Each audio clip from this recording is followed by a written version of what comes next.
காலையிலேயே நல்ல சாப்பாடு. இன்னைக்கு டே வந்துட்டு நாட்டுக்கறி குழம்போட ஆரம்பிக்குது. நல்ல ஒரு லெக் பீஸ் நமக்கு கிடச்சிருக்குது. எனக்கு எங்கள் வீட்டில் நாட்டுக்கோழி அடித்தாங்கன்னா ரொம்ப பிரியப்பட்டு சாப்பிடுவேன். ஏன்னா நல்லா எங்கள் அம்மா மிளகு சீரகத்தெலாம் நுணுக்கி அப்படியே கோழியை போட்டு அடித்து வச்சேன். அந்த ரசத்தை குடித்தோன்னு வச்சிங்களேன், செம்மையாக இருக்கும். அப்படி எப்படி சொல்கிறது, ஒரு பெரிய பவர் கிடச்சது போல் இருக்கும். அதனால் தட்டு ஃபுல்லாக குழம்பு ஊற்றிடுவேன். நான் எச்சு ஊறுது எனக்கு.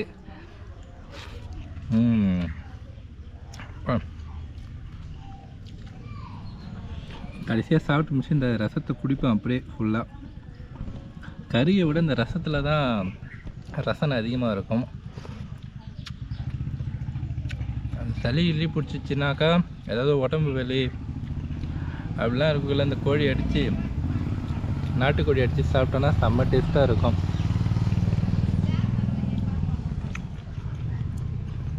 உள்ளாட்டி ஒரே இருட்டாக இருக்குன்னு வெளில வந்து உட்காந்து சாப்பிட்டு இருக்கிறேன். எங்கள் அம்மா இதெல்லாம் ஏண்டா போகிற, எல்லாம் இப்படி சாப்பிட்றாங்கன்னு நினைப்பாங்க அப்படின்னாங்க.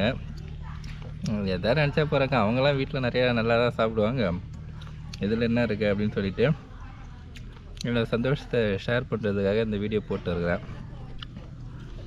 அப்படியே குழம்போட அடித்தீங்கன்னா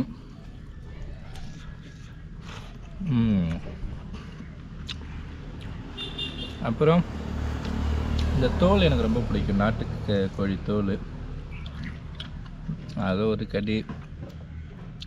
அப்புறம் லெக் பீஸ் எடுத்து ஒரு கடி.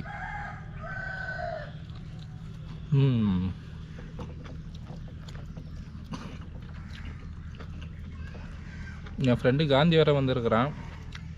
நல்லா சாப்பிட்டுட்டு மதியம் ஏரில் போய் அவங்க கூட குளிக்க போகிறேன்.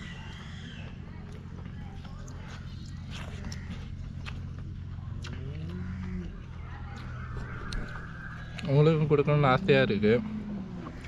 வரராஜமேட்டை வந்தீங்கன்னா எங்கள் வீட்டுக்கு வாங்க, நல்லா கோழி அடித்து சாப்பாடு போடுறேன், சாப்பிட்டு போக. எப்படி இருக்குன்னு பாருங்கள். நான் சொல்கிறது உண்மையாக பொய்யான்னு உங்களுக்கே தெரியும். இப்போ ஓரளவு எல்லாத்தையும் ஃபினிஷ் பண்ணிட்டேன். கடைசியாக அந்த ரசத்தை குடிக்க போகிறேன். இதுதான் செம்ம டேஸ்ட்டாக இருக்கும் கறியை விட.